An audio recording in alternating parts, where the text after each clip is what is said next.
In the heart of an African village, there lived an old man named Samuel, who had seen 75 summers drift by like the whisper of dry grass in the wind.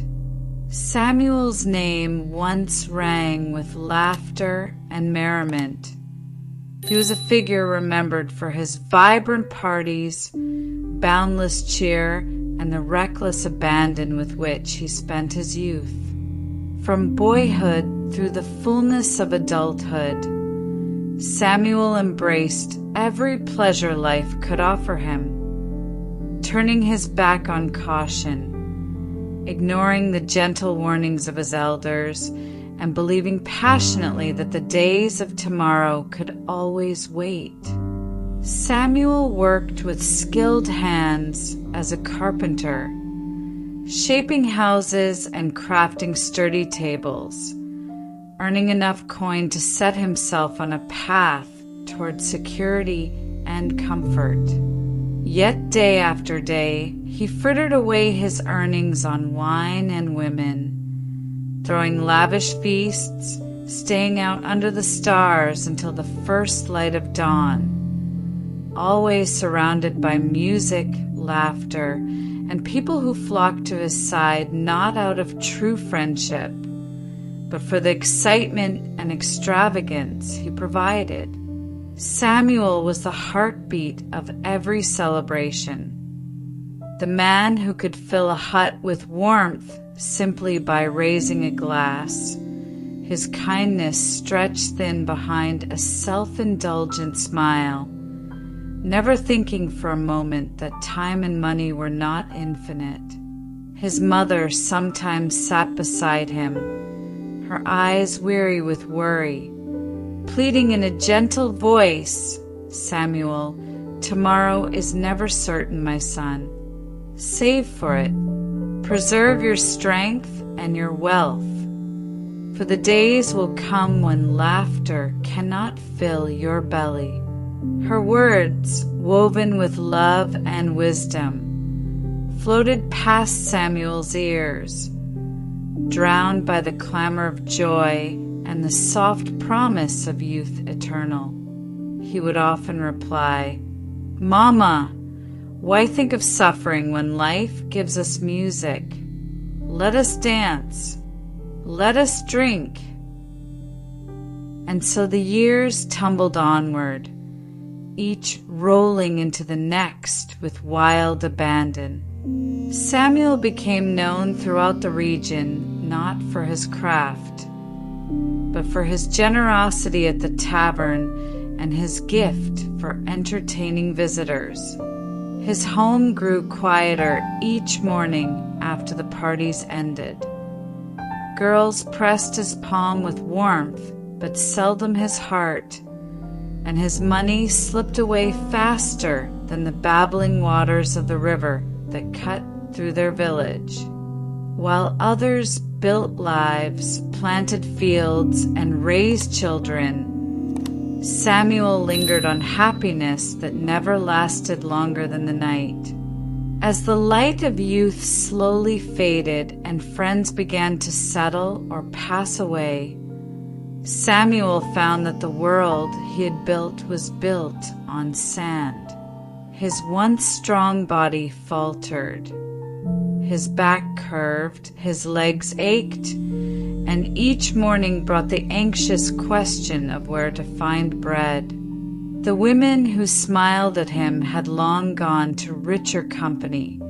The friends he had entertained migrated to lives more stable, and the parties grew fewer, leaving Samuel with only echoes of his proud, reckless days.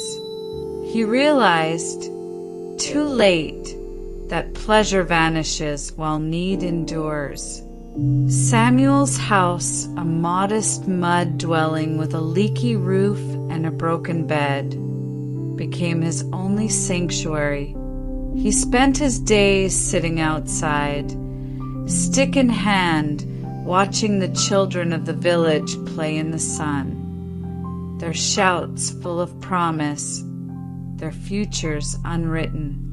Sometimes those curious children gathered near him to tease and ask questions, ignorant of the heaviness in the old man's heart. Old Samuel, a boy questioned one afternoon, half in jest, "Where are all the riches you once had? Where are the wives, the friends, the laughter? Did you not live like a king among us?"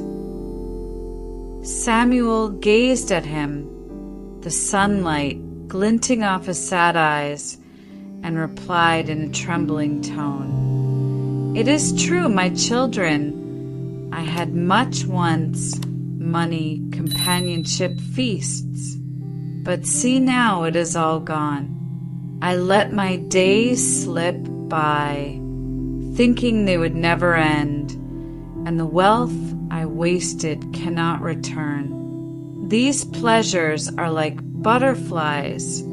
They dazzle for a moment and vanish, leaving only emptiness and silence behind." The children, hearing his words, sometimes laughed, thinking the folly of age a thing distant from themselves. But some listened, sensing a pain in Samuel's voice, a warning that was as real as the rough mud beneath their feet.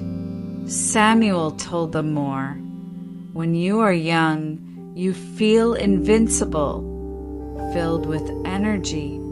Money seems only a coin to be tossed, tomorrow a game to be played. But old age comes softly, quietly as a thief in the night.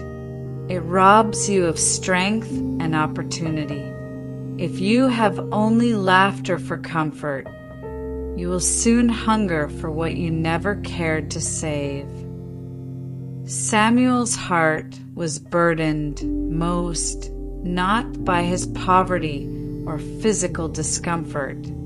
Loneliness gnawed at him, but even that was shadowed by the storm of regret. Each passing day became a reminder of what he had abandoned. Every wasted coin was a step further from security. Every night of revelry a missed chance to build something that would last. The once familiar faces who had filled his days, those who drank, laughed, and danced at his expense, were nowhere to be found now, replaced by a persistent ache in his memories. He remembered, in particular, the warm nights with women who offered short-lived affection, leaving once his generosity dried up. He remembered friends who had sworn eternal brotherhood over bottles of wine, only to fade into the horizon when adversity struck. He saw his mother's gentle hands, empty bowls on the table, and her warning voice echoing across years, growing sharper now that he was alone and abandoned by all who once seemed to care. Determined that his suffering should not go to waste, Samuel started calling young villagers to his side, urging them to avoid the mistakes that had led him into misery. "Listen to me. Save what you earn," he pleaded. "Invest in your health, your homes, your families. The world is not kind to those who ignore its lessons. Remember, money is not the purpose of life, but without it, your old age will be cruel. Time is the richest gift, and it flees faster than you imagine. Guard it. Do not waste it on things that vanish with the sunrise. Let your happiness be built on steady ground, not on the sand of empty pleasure." Some boys, listening, pondered deeply. Others dismissed him with laughter. convinced that Samuel's downfall was merely the curse of bad luck, not the result of his choices. Samuel knew that wisdom cannot be forced. It must be learned, and too often at the cost of happiness itself. As the seasons rolled on, Samuel felt his strength ebb further. Hunger was constant, but it was regret that truly starved him. Regret for the coins lost, the days spent in drunken haze, the affection squandered.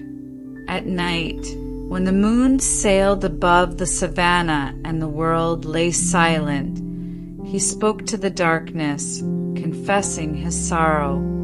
If only I had listened, if only I had cared for what was real and lasting. The wine has failed me, the women are gone, and the laughter does not fill the emptiness in my soul.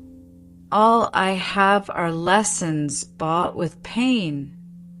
The villagers began to talk about Samuel's words, passing them from father to son, mother to daughter.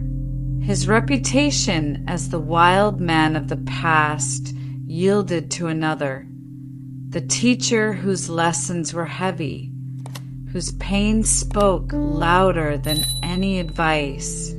Parents reminded their children as they left for work or play, do not forget old Samuel's warning. The pleasures of youth fade, but the consequences remain.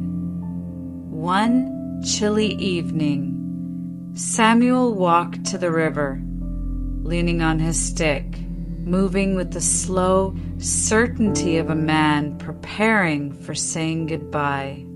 He was drawn by the shimmering sunset, the gentle rush of water, the hush that seemed to embrace all the world's regrets.